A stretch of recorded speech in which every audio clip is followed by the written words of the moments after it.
السلام علیکم ناظرین، آپ کو اردو قواعد میں خوش آمدید کہتا ہوں۔ آج ہم اردو گرامر سیکھنے کے جو مراحل ہیں اس میں اگلے مرحلے کی طرف ہم بڑھتے ہیں، جس میں تذکیر و تانیث کی پہچان کا سلسلہ تھا۔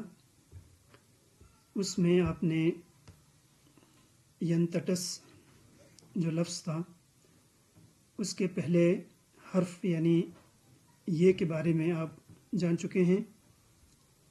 آج ہم اسی ینتٹس میں لفظ یہ کے بعد یعنی حرف یہ کے بعد آنے والا حرف نون، اس کا کیا کردار ہے اس کو جاننے کی ہم کوشش کرتے ہیں۔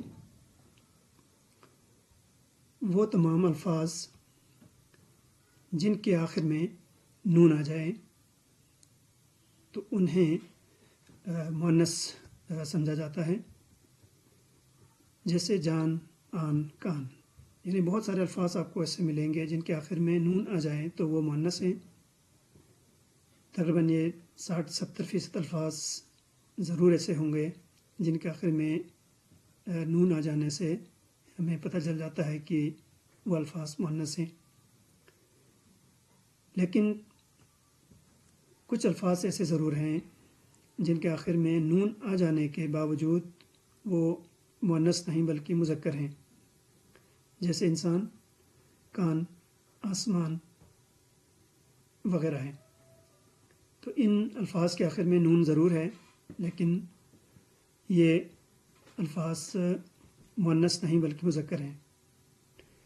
تو اس کی پہچان کا طریقہ ہے، جانچ کا طریقہ ہے، وہ یہ ہے کہ آپ لفظ کی آپ جمع بنائیں گے تو آخر میں یہ نون غنہ آ جائے تو وہ لفظ ضرور مؤنث ہے، یعنی وہ تمام الفاظ جس کی آپ جمع بنائیں گے آخر میں یہ نون غنہ آ جائے تو وہ مؤنث ہیں، جیسے جان کی جمع جانے، آن کی جمع آنے، کان کی جمع کانے۔ تو اس لیے یہ الفاظ کیا ہیں جی، مؤنث ہیں۔ یہاں لفظ کان جو ہے کے بارے میں ہو سکتا ہے کہ ہم مشوش ہو جائیں کہ کان کون سا لفظ مراد ہے، کیونکہ یہ کان جو ہے وہ کیا ہے، متشابہ الفاظ میں آتے ہیں۔